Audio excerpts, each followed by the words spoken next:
Yo, There we go. See, I had to move from the area in me my too. crib because it was too much going on. Yeah, it was too much going on. So what's happening, brother? Yeah, I moved to a big spot. Chilling, man. I was working out the closet today, man. They had me in the walk-in closet. You know, the kids got the big TV to play their Fortnite. Wifey downstairs doing her thing. And my office is the walk-in closet now, so I had to move, man. I'm in the bedroom now. That's good problems. That's good problems. Ain't nothing wrong with that. How the Yeah, quarantine treating you, man? good, man. I feel like all of us, either if we ain't lose people in our family, like everybody, at least in the New York area, knows somebody who lost somebody. So it's been sad. It's been surreal in that way. But I've been blessed to be productive and creative and healthy, and my family to be healthy. So it's not too much to complain about, man. Same. Rest in peace, Fred the Godson. One of our For guys real, man. that we lost through all of this, which is really fucking heartbreaking. That Um, that that that that that shit fucked me up yesterday. I was just yesterday just listening to all his music, man. Like again, just like that dude was immaculate, and I remember hitting it like last year when he did that verse on Jim's joint, that Pity in the he Summer, killed that that shit, by the Apricot way. Forum He with bodied that. Travis Scott Jordan. I Hmm hit him. I said, bro, I used to be a good looking motherfucker. Now I got the permanent ugly face after hearing that verse, man. It's I ill used to because look I like can't. something, man. It's ill because I came up in the battle era with Fred. I remember battling JR and Fred and fuck, I forgot this guy's name. I think his name was Slim. Fred and Slim. Well, actually, I think it was Slim. Can't remember, but I know Fred was there. Fred used to run around with JR around this time, and he always been a metaphorical genius. So it never was a surprise to me when he got to where he was trying to go, and people perceived him the way they perceived him. But shout out to him, shout out to his family, Yeah, and all his loved ones and friends and shit. It's a trying time for sure, all of us. But for sure. Nah. I don't know if you're aware of what I got going on, because we on role reversal right now. You usually one that's interviewing me. This is So weird. now I'm conducting the interviews. Now That's I'm good. I'm I'm Rob Markman now. That's good. Let's So go. I got this thing I've been doing called independent thinking, where I've been plugging in with all my friends, indie guys and just guys that can just shed light on the independent circuit, and just dropping gems and just insight for in your realm, inspiring journalists, and you also are artist too. But we're gonna get to that. But first thing I want to ask you, right? So throughout your career, there's been a lot of brands next to your name, right? You had Double Mm. XL at the beginning. We had MTV, and now we got Genius, right? To name a few. I want you to walk us through your story, how you got here as a writer. Yeah, for sure. Like, my passion was over hip hop, always, and I always was aiming to be an artist, and I thought, I was working towards the artist thing, and there's a no like. I used to see you in the city back smoking number days. You know what I'm saying? At Right, the for right, the J Hatches and right, all of that. right, right, right, right, right. And That's I was BK running with Psych Shay. days. Yeah. So Hmm that was my path, but I had gotten an opportunity to do. So I got dreams of doing music.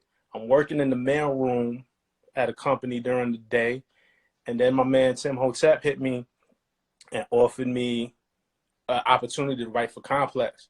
This is back when Complex was a magazine. It I didn't even remember have a that. website yet. I think it was the Smooth magazine too was a part of Complex magazines at this point, wasn't they? Yeah. Smooth had their thing. Black Man Hmm Magazine was another thing. Like all of that, man. And he offered me an opportunity to write, and I took it, and it was crazy because I got paid. I think I got paid like $300 for an article, and it was easier to Huh. get articles than it was to get shows for me at that time and actually get money. And so I just started hustling it as a freelancer. Honestly, the journalism thing for me in the beginning was a hustle. Hmm. I'm like, yo, y'all gonna pay me to do this? Like, I knew I could write. I'm just good with a pen. Y'all gonna pay me to do this? So I Right. freelanced, and I worked in the mailroom, and I freelanced for about 4 or 5 years until I got a job at this place called Scratch Magazine, which was like Scratch. it was like the sister magazine to Double XL. So if Double XL put all the rappers on the cover, Scratch did the producers. So that's some of Kanye West's first covers. Just Blaze was on the cover. And they brought me into Scratch. They took me out of the mailroom. Funny thing was, I used to make more bread in the mailroom. I took less money to get into the journalism game, and it hurt. But I saw more of a future in it. So I took a step back to take a step forward. 3 issues after I got there, Scratch Magazine folded. I don't got no job again. I'm hurting. I'm fucked up. You know what I'm saying? And then, you know, just trying to make it happen. And like 3 months after that, Double XL called, and I started my journey at Double XL. And I was there for a number of years. I was part of that staff that really popped off the freshman covers. You know what I'm saying? Facts. And you gave me my first ever write-up. You know, that was I want to thank you for that. I got that my first write-up fucking with Rob way? Mark. That was my first write-up ever in any magazine. Was it Breeding Ground, I think was the name of it.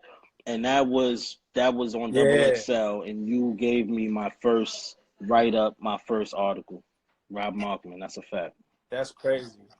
I didn't even realize it was the first, because to me, you was a guy who was already moving. Like, even though you were new then, and even though I think there's still people every day learning about Smoke DZA, you was a guy that we always looked up to. You know what I'm saying? Like, again, I come from the showcase era where, you know, I might get on a little bit before smoking numbers, because that's just the way the order was drawn. And you get on stage and you feel good about yourself and you feel confident, but then you see DZA on that stage and you like, damn. And then not only that, like, seeing you fucking with, like, the DJs was fucking with you, like the K-Slays and the stuff like that. Right, like, you was doing shit that we aspired to do. Right. So yeah, I'm there, and I'm at Double XL, and I'm still rapping. I got joints on 2 Dope Boys now, right? And they was gonna fire me, bro. They told me I had to choose one or the other. Wow. And you know, because they said it was like a conflict of interest, and I get how it can be. It could get real sticky. It could get real dicey. Even to this day, with me doing both, it could get real dicey. But I knew where my heart was at. And my thing was, I love the game too much to shortchange it. You know what I'm saying? But when I had to choose, you know, I got 2 kids, you know, and so I chose the job and the health insurance, because I couldn't risk my kids. Security, like, if I was single, I'm gonna be honest, bro. If I was single and I ain't had no kids, I'd have told Double XL to eat a dick, and I'd have bounced. That's everything. If I was single and had no kids, I wouldn't have done half the record deals that I've done in my life, right? Because a lot of these record deals is only to have security to pay these bills, so I'm not in the street, so I'm able to come home and take care of them, right? So I totally understand where you come from with that, for sure. Right, that's real shit. So I just couldn't put myself in a position. It was like I sacrificed putting a food on the table, or have my kids missing a meal because daddy wanted to rap. You know, once you got kids, it's not just about me and what I want.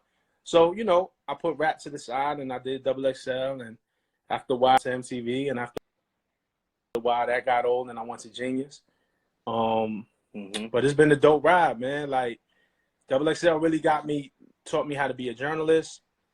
Working with Sway at MTV and Ramon Dukes really taught me how to produce for TV and be in front of the camera and be reality as well as a journalist. And Shout out to Sway and Ramon, getting the Genius at this point. Great guys, man. I remember too, you was on the last episode of our show. I loved our show, Rap Fix Live. Rap Fix was amazing. You know, you and Dame Dash was on the last episode. Yeah. I love that show, man. And I remember you guys were on the last episode that we ever did. Wow. And then, you know, Genius taught me, you know, going to Genius now is boss mode over there. So it's taking everything I learned, putting it in the pot, mixing it up, and stepping up on an executive level too. You know? Right. All right, so yeah, that answers a lot. Right. So each of those brands represent a different time and place in the music business, right? From print to video to digital. Was that a coincidence or was that a plan? Nah, I'd be lying if I said it was a plan. It's just how the game go. Like, the one thing I never wanted to be was stuck in one thing. So when I started seeing the trend change, when I was in print, it was beautiful. But, you could tell back then your favorite magazine, if they was losing money, if you remember the old XXLs, the old Source magazines, they used to call the Source the Bible because each issue was this thick. Right. They was.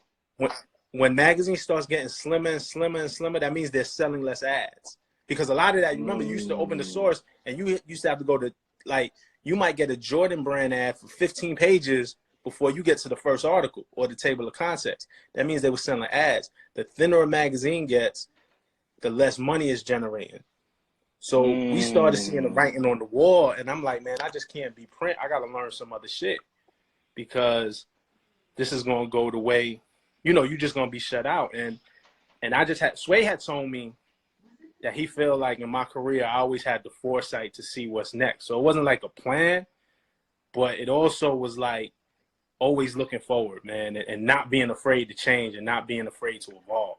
And I think a lot of people started out as writers and print journalists and didn't know how to evolve to video or didn't know how to evolve to digital, and they kind of get left behind. Right, because at some point they just become a name and you can't match the name with the face.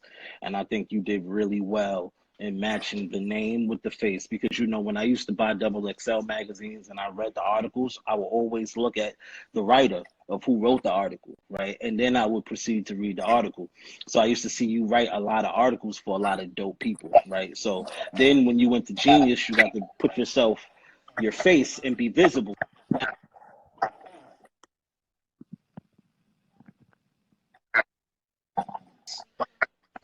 From looking at MTV actually before we got to Genius, and now Genius is just a rapper, right? So at each place you were at, right, you built the brand within the brand, and most recently at Genius. Talk about the importance of creating your platform and what steps are done, and can it be done by anyone? Wow, that's a good question.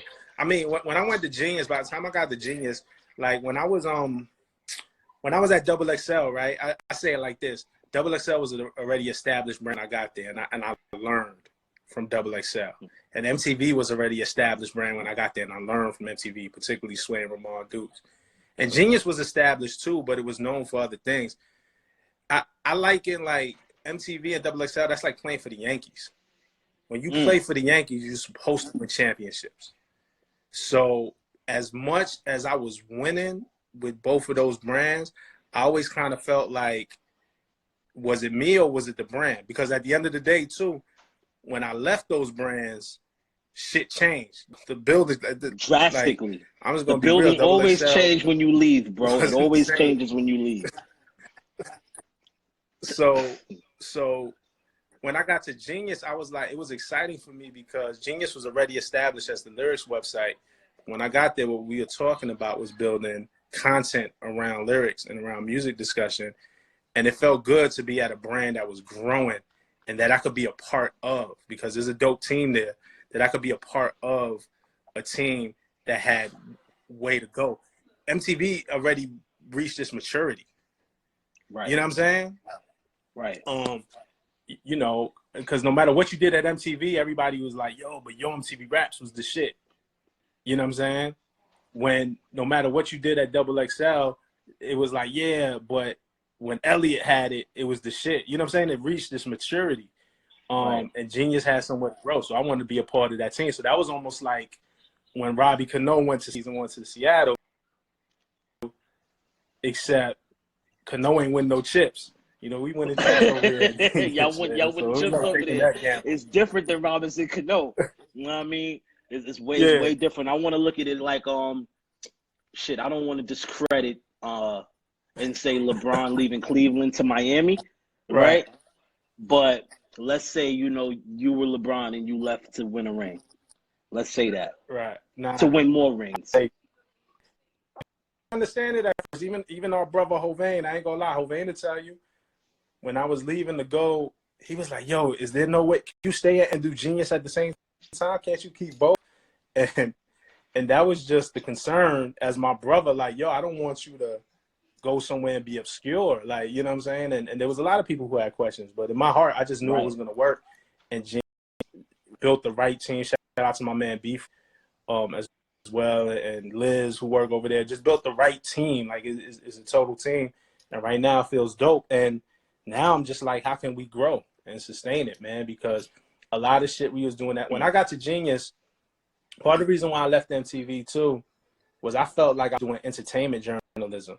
I don't like, like, you know, our relationship is different, but imagine sitting down with like Ross or something, who I got a relationship to since before his first album, and asking him about who he's dating. Yeah. I don't give a fuck. Like, I'm here for the music. Like, this is about the music. Right. I feel like a lot of, we started as hip hop, a lot of our journalism across the board started taking cues from TMZ and felt like we had to compete more with TMZ. And when I got to Genius, I'm like, damn, we could build something where we could focus on the music, or at least start the conversation at the music. Like, we was at the point where we was journalists. Like, I remember doing stories at Double XL, like 50 Cent interviews, and they'd be like, yo, don't ask him about his album, nobody cares. And I'm just like, I couldn't believe it. I'm like, yo, this is a music magazine. Or when I interviewed Kendrick Lamar for To Pimp a Butterfly, being in a meeting, and my boss above me at the time had a list of questions he wanted me to ask Kendrick that had nothing to do with To Pimp a Butterfly. And I was defiant. I threw those questions out. I said, I'm not asking him this. We're going to talk about the music. This is an important album. So I always believed in putting the music, you know what I'm saying? And now that I see in 2020, I see a lot of outlets that used to be on some gossipy shit starting to be more about the music. And that shit makes me happy. The culture. Right. Yeah, So speaking of music, right? Speaking of music, did you intentionally protect your identity as a rapper to stay credible as a writer? And if you did, was that hard? What was the process like doing that? Not really. Because those who knew. The only thing I would do, like when I was on the blogs, like Now Right and shit like that, and Two Dope Boys and On Smash was super supportive, I would just take off my glasses and put my picture up. But I wasn't doing like an MF Doom type thing. And still people didn't put two and two together. I wasn't trying to really protect my identity as such because I knew what was in my heart. But I ain't gonna lie, there was times when I was made to feel ashamed about it. I think, man, in this culture right now, and I'm against this 1,000%, I think we treat rapper like it's a dirty word.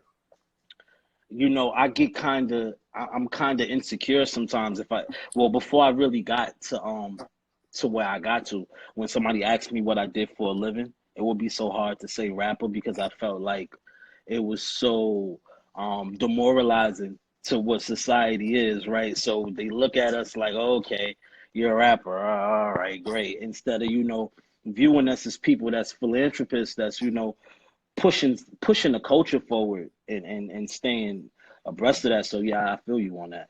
The most creative and influential people in music are rappers, and I don't give a fuck, and you can't convince me different. Agreed. You know what I'm saying? And I get a little disappointed when, and this is not an attack against him because I understand both sides. I know, like, Westside Gunn dropped his album Pray for Paris last week. Dope body of work. Shout out to Westside. And he had tweeted like, "Don't call him an artist." So and I understand that me in just a box, but there has to be a balance where, because I think we talk about it amongst ourselves and we understand because we're of the culture, right?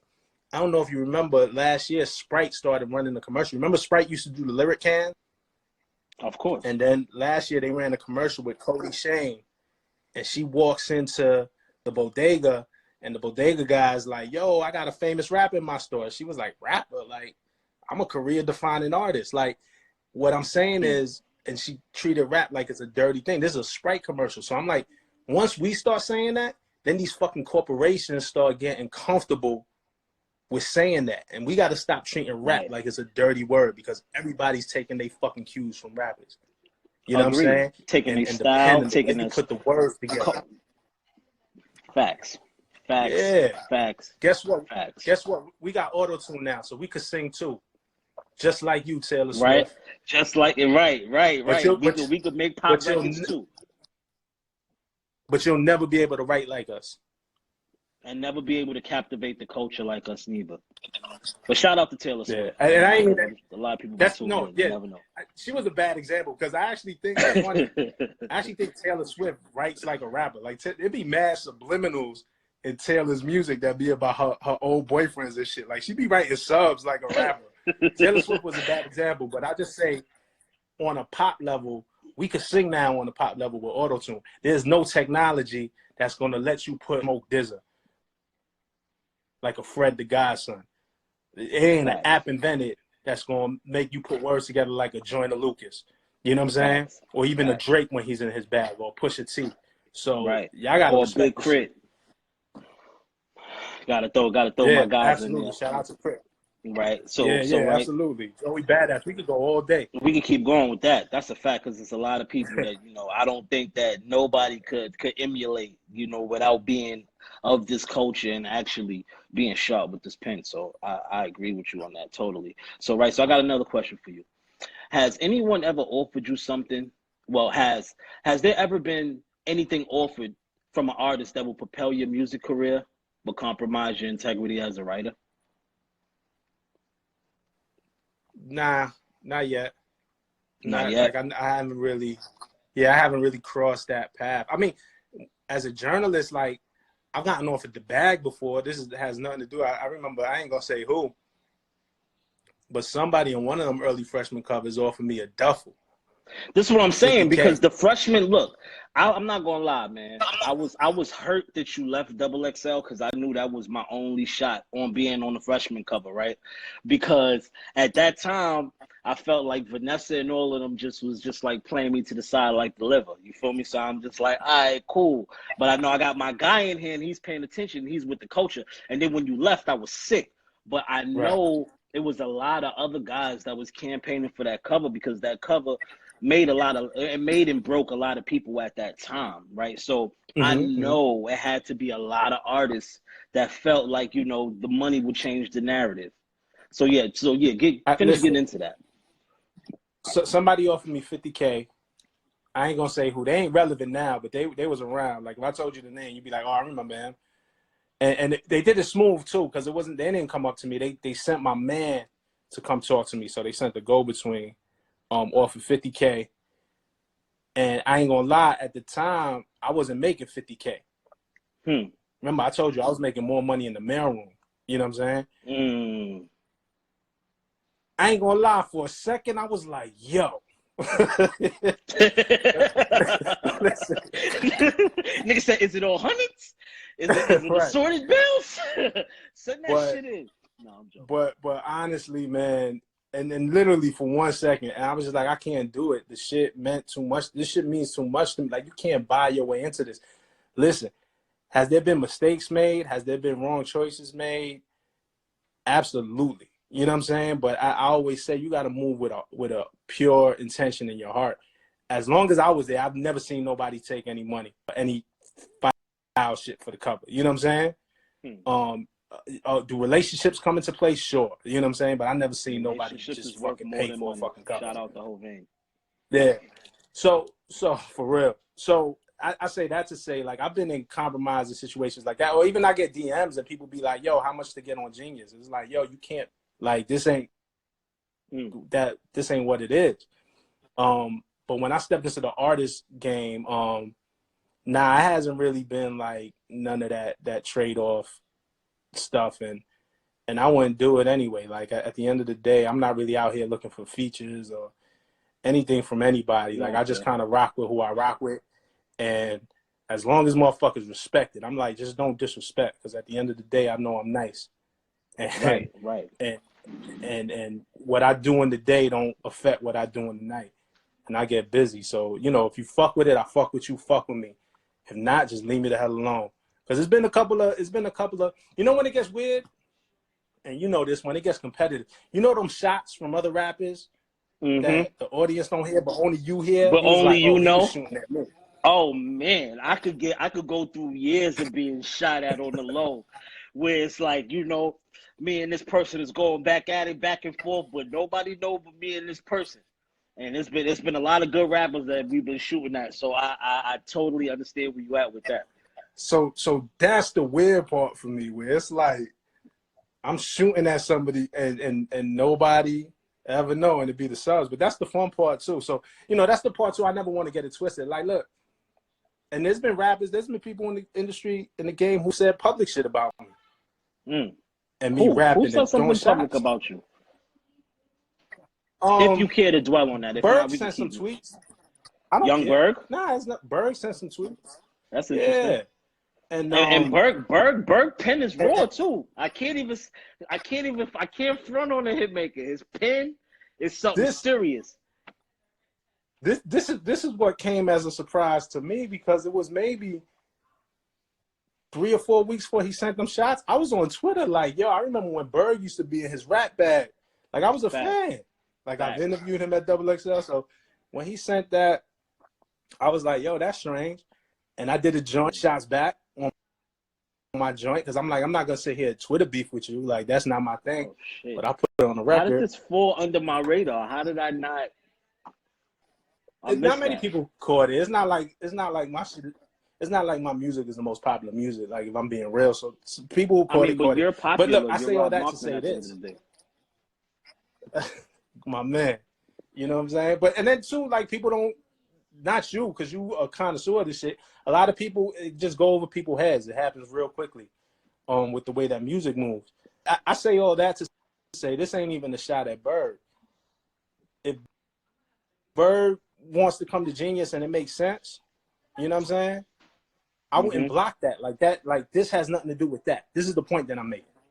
You know what I'm saying? Like, you know, we got the Deconstructed series for producers. When he has a joint that makes sense, that's like, oh, wait, come break that down, or For the Record, or something like that. Like, I ain't against it. You know what I'm saying? And I kind of made that clear to his people too, because they had reached out, was like, yo, we want to do something on this, and it just didn't work for us at the time. But I'm like, I'm not against it. You know what I'm saying? Right. And so that's all I'm saying. So my basic point is, one thing ain't got nothing to do with the other. Like, you know what I'm saying? And I don't use one as leverage for the other. That shit is corny to me. Right. It is. But, you know, it's funny because on the artist side, right, some of us, we take shit more personal than we should take it, right? So in his mind, he might have felt like, look, I got so much shit to talk about. Why y'all not talking to me, but I see XYZ on it? Because I do shit like that. I see somebody that I feel is not of my caliber on some shit where I'm supposed to be. And I'm like, but why the fuck I'm not there and you got so-and-so over there? What the fuck you got to say that I don't got to say? So I can understand why he would be a little salty, but I understand your stance too. And I got the utmost respect for you to go back on the 50 grand not taking that. Like, guys like you, guys like Funk Flex, that's doing shit for the culture, that you can't be persuaded by money. You got to actually fuck with this shit in order to fuck with it. I respect shit like that, because it makes it 10 times more gratifying for artists like me to get on there, that I know I deserve to be on there, and I'm not on here just from me waving my dollar or whatever clout or whatever it is that niggas feel like they be chasing to get to where they got to go. It makes it way more gratifying for artists to get on those platforms when you know you ain't have to pay to get there. That's just like for me, I never paid for a feature in my life. You feel me? Like, features come how they come. And I stand on that, because I'm like, shit, nigga could charge me right now. Ross could have charged me $1 gazillion to do the verse and shoot the video, but he did it for free. Cam could have charged me another $1 gazillion, but he did the verse, shot the video for free. And this is because niggas appreciate the craft. Same with Kiss, same with Styles. List goes on. And shout out to Young Guru. Young Guru is in here. Paul Cantor is in here. Proves is in here. Guru, I did want that cover. I might not have needed it, but I wanted it for my own personal, you know what I mean? Some niggas can say, hey, you ain't need that ring, because you know New York still got you. But no, Pat needed the ring. I just wanted my ring. But let me switch gears real fast, you know what I mean? Because this is something that I could relate on too. Rap dads, right? Your most important title in life is probably rap dad, right? For the fathers out there, how did you manage your professional life with your personal life?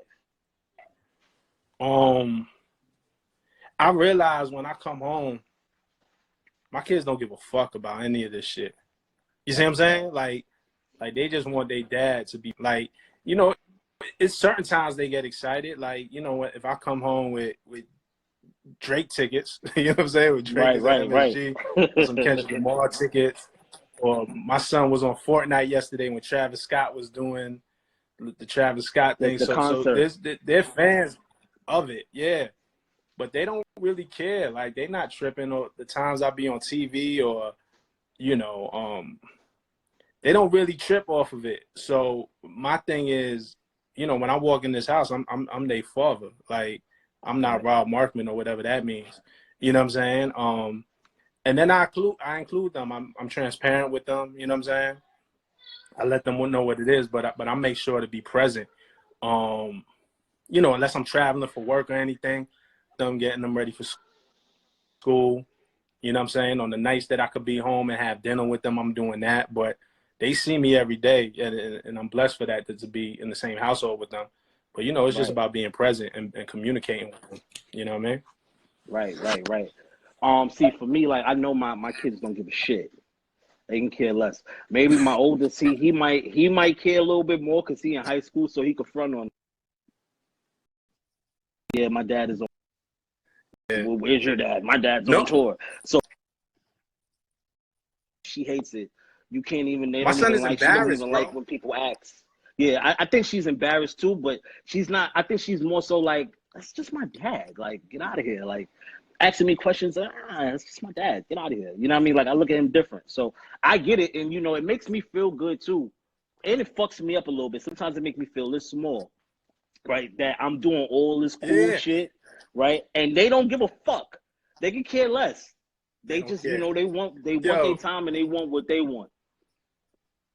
In my son's music class, they use Genius in his music class. They go on the site, they're watching episodes. One thing people don't know about me, like, you see me do interviews. I do a lot of interviews where you don't see me, where I'm behind the camera. Like, I don't put myself front and center of everything that I do. There's a lot of, like, the yellow background that Genius does. I did a lot of those. I'm just on the other side of the camera. You don't see me. So one day they were watching one of those in his class, breaking down the song, and it was an interview that I did. And so I told my son, I was like, yo, you ain't tell your teacher your pops work for Genius? You know, I did that interview. He was like, nah, Dad, chill. Don't say nothing. Like, just chill. It's too much for me. You're going to make it hot. So, man, I respect that, man. I totally respect that. One time, I ain't going to lie, though. The thing that they got the most excited about, and they don't listen to my music at all. Like, I'm going to keep it a bean. But when I put out that first project, they were listening and they were curious. And the first time they heard my shit on Hot 97, they went crazy. And when you know, I performed at the Barclays. When I performed at the Barclays, I made sure they was there. And beautiful. When I performed with Logic, and I got them seats, and they were watching. And that night I came home and my son was like, yo, Dad. He was about 13, 12. He was 12 at the time. Yo, Dad, when did you write your first rhyme? So I was like, I was 12 years old when I wrote my first rap. He was like, so you was my age. So he was like, you've been dreaming of doing this since you was my age? And I said, yeah. And he said, so anything that I'm dreaming of right now, you think I could do it? And I was like, absolutely. And that shit was the best feeling to me. It was to show my son that, yo, just go for yours. And you can make this shit happen by hook or by crook. That shit just made my face hot a little bit. I'm glad I got my shades on because that got me a little emotional. You know what I mean? Because still and all, my kids done seen me perform, done seen physical shit, done seen everything, and they don't give a fuck. I want them to care. I'm trying to find a way to get them engaged to care, but they don't care. And I feel like they might listen to my shit whenever their mother is listening to Rap Genius my shit to see what I'm talking about so she can encode shit to bring back to me. So I feel like because she's Rap Genius, that's bro. Dangerous. She is Rap That's Genius. dangerous. She's going through it and she's trying to figure the shit out and what's fact and what's fiction. So, you know, that's probably how they listen. But it's super dope that, you know, the kids, you know, that your son asked you about that, because I know in his mind he's like, well, damn. My dad started this at 12. Maybe I'll take my stab at it. He might got a little rap on the low that you ain't hear yet. that he might just Right. spring on you 2-3 years from now. Or whatever he want to do, I'm with it. Whatever he want. Like, he bought himself a keyboard for Christmas. He took his Christmas money and bought a keyboard. So he be downstairs practicing, but I leave him alone. Everybody's like, yo, you ain't take him to the studio? I'm like, nah, because the minute I step in and stand over him while he's doing it, it's not going to be cool. You're doing it for you. You're not doing it for him. Exactly. That's how I felt with my oldest playing basketball, right? Yeah. I wanted him to decide that he wanted to do it on his own. And then when he develops the love for it that I have for it, then I'll be on his shoulder. But until then, he got to figure out if he want to do it or not, because he ain't doing it for me. He doing it for him. Right. You feel me? So that's the same. It's equivalent to the same thing as, you know, your son being an artist. Now, real quick, have you ever used either writing or rapping to teach your kids? Yeah. We talk about things. I think it's a good entry point into like shit that's going on in society. Like, sometimes it's kind of hard to talk to your kids about certain shit because, you know, they just get drugs, sex, like shit like that. Like, at least my kids, they get kind of squeamish when you just bring it up out of thin air. It's easier when we driving around and something come on the radio. So I've had conversations, honestly, like, yo, I remember my son was 4 years old when Drake had Best I Never Had. Right? That was 09. He was born in 05. He was 4 years old. He said, yo, Dad, what that mean, double cup love? Swear to God. I was like, why he picked that lyric out about everything? 4 years old. And I'm like, well, and I told him about lean. You know what I'm saying? I broke the code. So that, I don't know why he picked it out, but I was like, well, lie to him. When Kendrick Lamar had All Right. Well, he knew what alcohol was. Like, he done seen it drink. so I went from there. But he was all beyond his years. So at 4 years old, he's asking that, and it's crazy. When Kendrick Lamar All Right was out, you know, that was a time for us to talk about what was going on in the world. Police brutality. Black people are going through in this world, and you know, you've seen it on the news every night, the riots, and so that was an entry point for that. You know, I remember taking him to the Drake and Future concert, the Summer 16 shit, and when people started lighting up next to me, we had the weed conversation right there. You know what I'm saying? So I've always kind of used music as an entry point to have conversations with them about real shit. That's tight. You know, somebody asked a cool question here. Shout out to Graf too, he's in here. And Demerick. Yo, who were the first rappers y'all introduced y'all kids to? That's what I am HD 100 just asked. Is there any rappers you introduce your kids to? Big is the rap. You know, Bible. my kids, like my kids know Big. I remember one time my youngest son was he was like 2 or 3 at the time. Like, you'll ask them, like, people will come over to the house because I told them, they were like, who was Biggie? And he'll be like, the greatest rapper of all time. And what happened to him? Somebody shot him. Who shot him? A hater. Like, you know what I'm saying? So I put them on the Big. I swear, I got the video somewhere. I gotta find the video. I got a video somewhere that we did that shit. I put them on the J. My sons, they'll hear a bit, even if it's like an old Jay joint that they never heard before, they just know Jay-Z's voice and cadence. So they'll hear Jay-Z and they know it's Jay-Z. But really, they favorite rappers right now is like Travis Scott, Drake, Kendrick, as it should be. You know what I'm saying? See, they got a it's good their palette. generation. Listen, I feel like my son's, I don't know who his favorite is right now, but I know he like A Boogie a lot.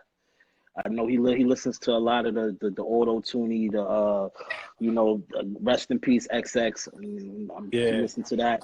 A lot of the new wave shit, you know. Some shit, I used to make him turn certain shit off. Like, I remember he used to play 6ix9ine at the beginning, and I would be livid because, you know, I hate, and before all the politics and, you know, street shit came into play, that's just not something I wanted my kids to listen to. You know what I mean? Just the message and just what was being said. Like, I didn't want the expressive language being had in the house and none of that type of shit. But even though you can't run from that, you know what I mean? But at all. Yeah, I don't think I introduced them to anyone yet because I'm still kind of trying to see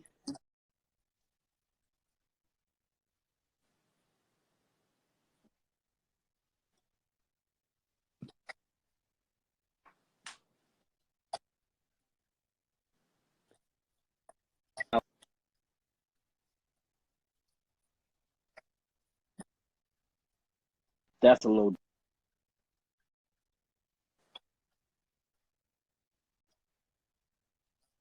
right. And your new venture being a comic writer. Let's talk a bit about that. What inspired that, right? Where do you hope it goes? And how does it fit in with everything else you want on? Word. So yeah, I wrote a comic book for Marvel. I did a story, a 2-page story that came out in the Marvel comic book in February. And that's always been a dream of mine too. When I was 12, 13 years old, it was rapping comic books. My first job was in a comic book store. And I think in the hood, it's a stigma. Like, it's seen like as a nerd thing because we see like the Big Bang Theory. You think it's just for nerds and white kids. And my first comic books that I bought was in the corner store. It was in the Stop One. Wow. You know what I'm saying?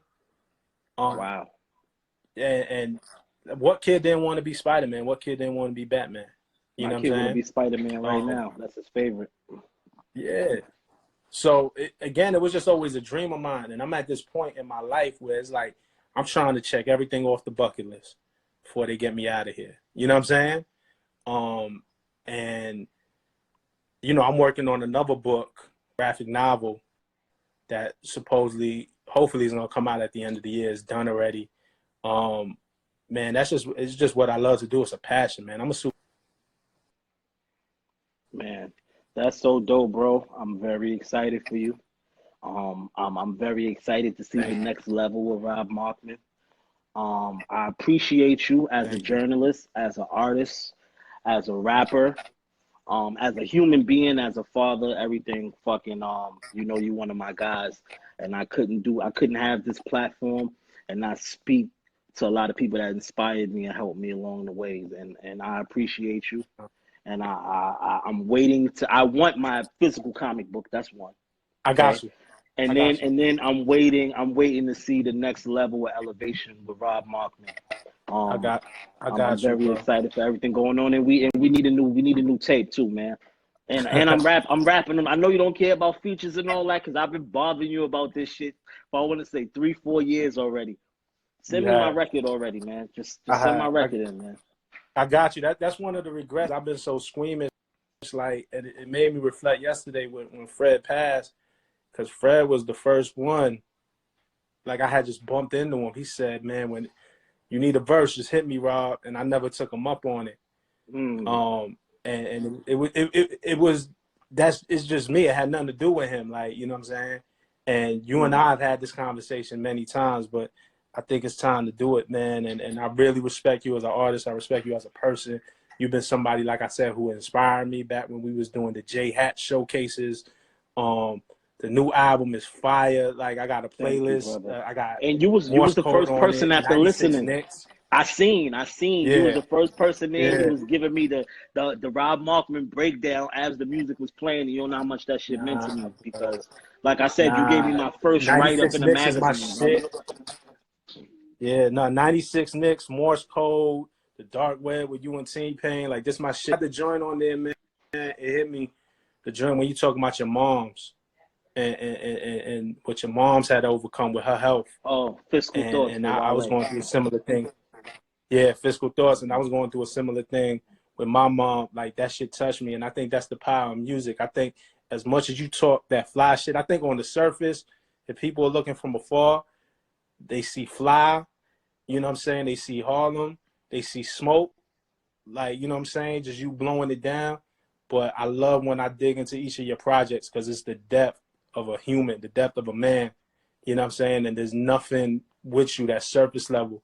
Almost everything you said might have another meaning, so you got to listen twice. You got to listen twice to be the simplest thing that got a triple meaning. I appreciate you, bro. I appreciate you, man. For real. Nah, man, and got it, man. thanks. We gotta get up on this platform. As soon as this thing is over. Yeah, as soon as this shit is over, man, we gotta go have some food, man, and really go chop it up and talk rap like we do. All right, brother. I'm with my brother. Yup, in a minute. Peace.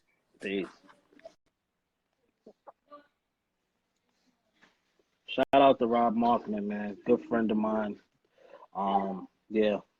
This shit is always dope, always inspiring. Shout out to Hovain. Shout out to Poops. Shout out to everybody in the comments.